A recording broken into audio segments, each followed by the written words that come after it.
What we got today, got a pallet, got ladders basically in it, 3 attic ladders, a couple of 3 ladders or 4 ladders, a couple of more items in there.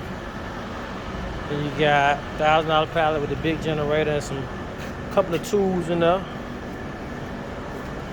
Got file cabinet pallet, used file cabinets $150, like 1, 2, 3, 4, 5 file cabinets.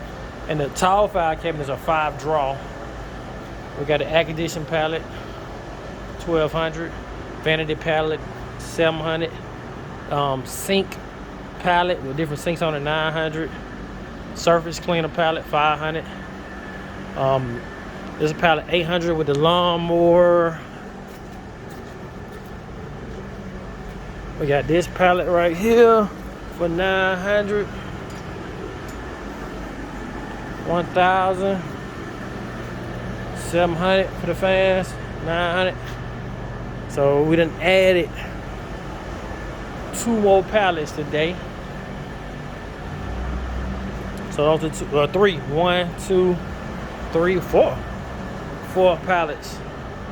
So by Thursday or Friday, the thing gonna be full throttle. So try to get in here Friday.